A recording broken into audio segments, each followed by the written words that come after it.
Salut tout le monde et bienvenue pour cette nouvelle critique sauvage, toujours garantie 100% sans spoiler.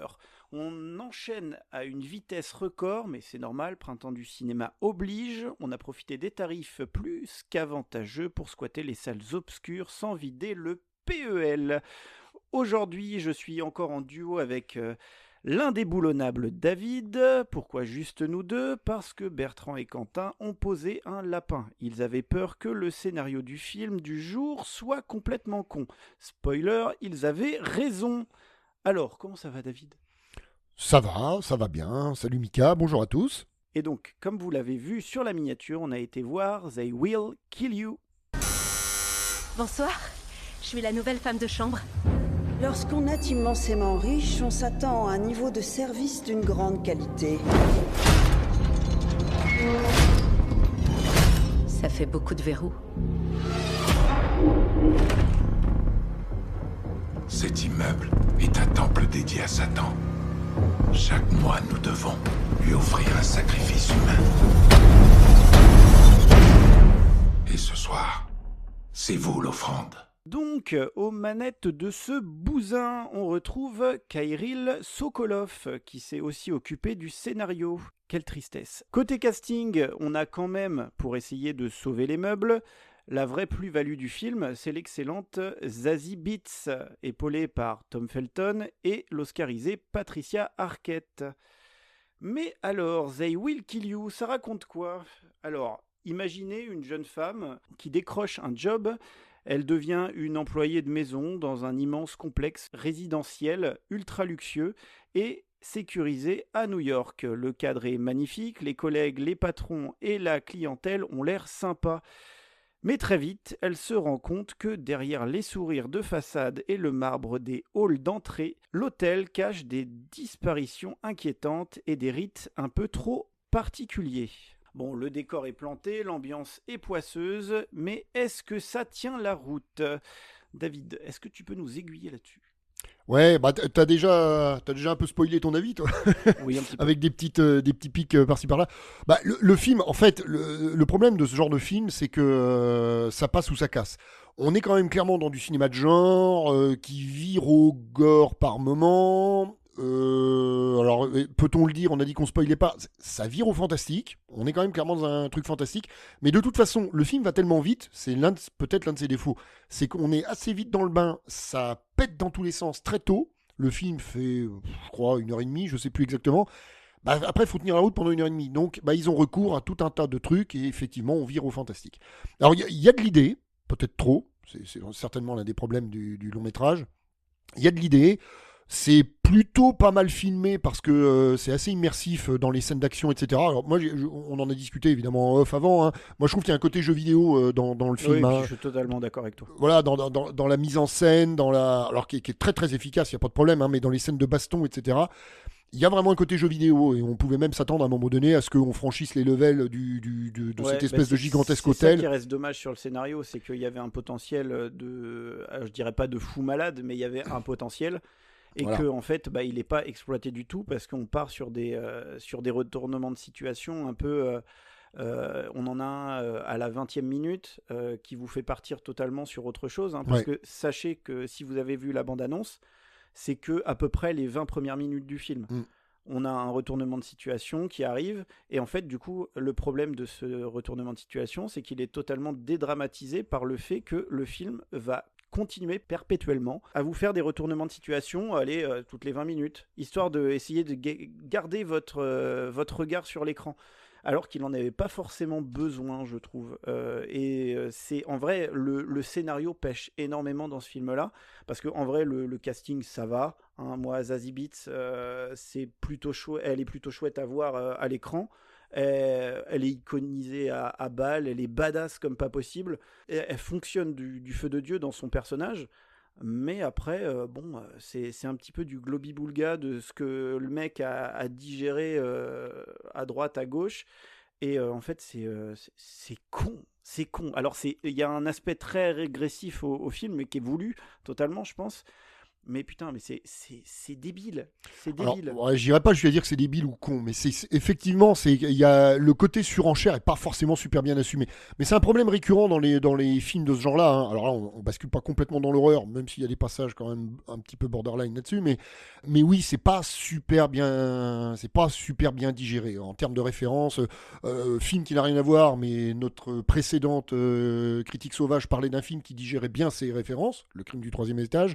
Et là, on a presque le truc absolument inverse. C'est-à-dire qu'il y a énormément de choses dedans, mais c'est pas très très bien géré, pas très bien assimilé. Alors effectivement, ça fait une espèce de bordel ambiant à l'écran. Alors on s'en prend plein la tronche. Hein. Si on vient pour s'en prendre plein la gueule, il n'y a pas de problème, le film fait le job.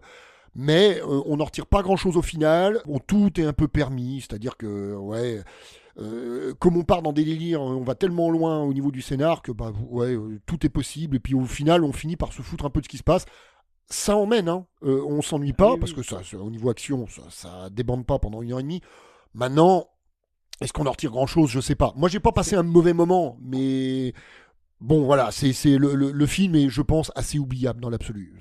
Exactement. Alors moi, je pense par contre clairement que le réalisateur aurait mieux fait de garder sa casquette de réalisateur parce que d'un point de vue scénaristique, c'est vraiment raté pour moi. Mais par contre, d'un point de vue réalisation, c'est quand même chouette visuellement, des belles lumières, des belles idées de mise en scène, il y a des cadres qui rappellent le jeu vidéo, comme tu l'as dit tout à l'heure. Notamment, il y a une petite scène qui est un peu jouée de côté, un petit peu à la All Boy. Donc voilà, c'est plutôt sympathique de citer du... Park Chan-wook. Ouais, voilà, je me suis pas trompé.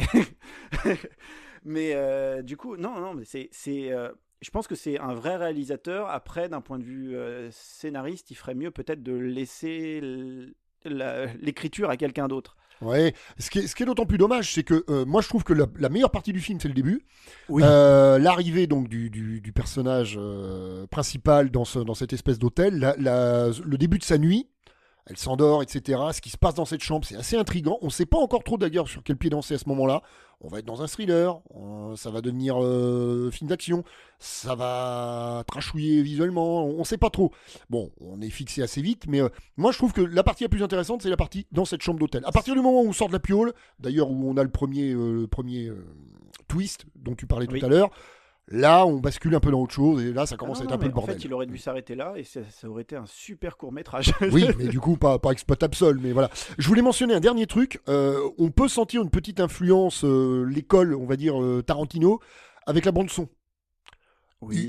Kill Bill est quand même passé par là. Alors, Kill Bill et le cinéma Tarantino en général. Mais, les gerbes de sang aussi. Alors, dans les gerbes de sang, bien évidemment, mais surtout dans l'utilisation de la musique.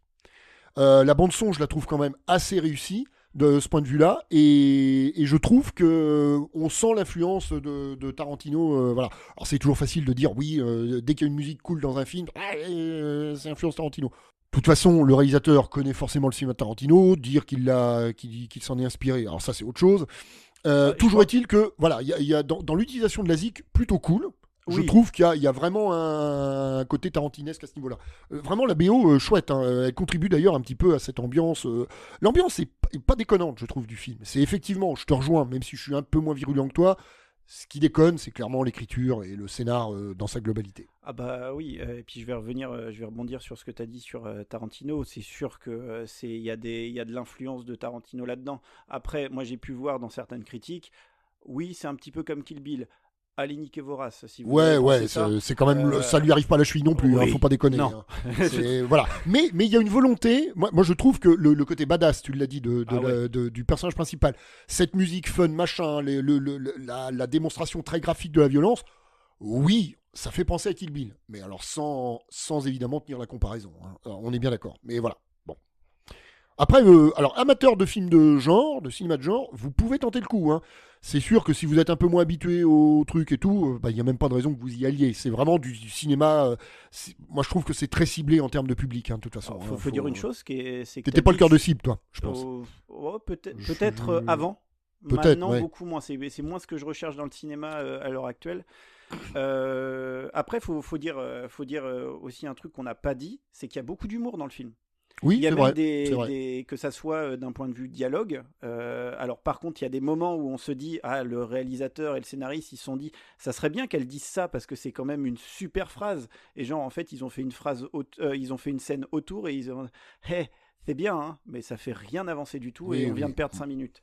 Qu'est-ce que je voulais dire moi? J'ai perdu le fil du coup avec mes bêtises. Mais oui, effectivement, ouais, il y a pas mal d'humour dans ce film et c'est là tout le côté un peu régressif, c'est-à-dire que tout est dédramatisé entre guillemets avec de l'humour. La violence est exacerbée au possible et du coup c'est dédramatisé par l'humour. Alors j'avoue que c'est plus trop ce que je recherche moi dans le cinoche. Après, si vous voulez si vous êtes un ado de 16 ans qui recherche des sensations fortes, allez voir ce film. Ce film est fait pour vous. Mais j'avoue que si vous cherchez, vous pouvez, enfin, si vous cherchez du cinéma dans ce film, vous en trouverez forcément. Il Et n'y a puis pas de puis il y en souci. a. En termes Et de mise j'aurais en scène, pas il y en la, a. et j'aurais pas la prétention de dire que ce film n'a pas lieu d'être. Mais en tout cas, moi, c'est pas un truc qui m'a transcendé. Et je pensais qu'il me transcenderait un peu plus en vue des 20 premières minutes. Hein. Comme je disais, ça aurait été un super court métrage. Mais en tout cas, voilà pour mon avis. Je sais pas si tu as quelque chose à rajouter. Non, j'avais Manu. fait le tour des quelques petites choses que j'avais à dire. Donc, Alors, quand David je vient de me sursauter, fais agresser par un chat. oui, voilà, c'est ça. Voilà, c'est un peu le bazar dans le studio. Le studio est pris d'assaut par des chats. Voilà, la horde sauvage n'est plus si sauvage que ça. Exactement. En tout cas, des chats sauvages. Voilà, La horde de chats sauvages. Et donc, bah voilà, sur ce truc complètement hors sujet. on va pouvoir clôturer ce joyeux bordel. Alors, si vous avez kiffé nos voix radiophoniques et entêtantes, je sais pas si on peut dire ça, mais on s'en fout, bah, vous pouvez lâcher un petit like et puis vous abonner pour ne rien rater des autres formats et des autres critiques sauvages. D'ailleurs, si vous avez vu le film et que vous n'êtes pas d'accord avec moi ou avec David, bah, vous pouvez nous le dire. Et puis même si vous êtes d'accord, vous pouvez nous le dire. On se fera un plaisir d'échanger avec vous dans les commentaires comme à chaque fois. Qui n'arrive jamais puisque vous n'êtes jamais présent dans les commentaires et on est un peu tristoun mais c'est pas grave, ça va venir. Et donc avant de vous quitter, petit instant promo, d'auto-promo, je viens de lancer ma chaîne solo en parallèle. D'ailleurs le lien est en description donc ça ne parle pas du tout de cinéma, mais si vous êtes curieux, j'en dis pas plus, ça peut vous intéresser, donc allez cliquer et puis vous m'en direz des nouvelles. Et donc, sur ce, je pense qu'on peut clôturer cette petite critique sauvage. Moi, je vous fais des bisous et puis à la prochaine. Bah, moi aussi, je vous fais des bisous.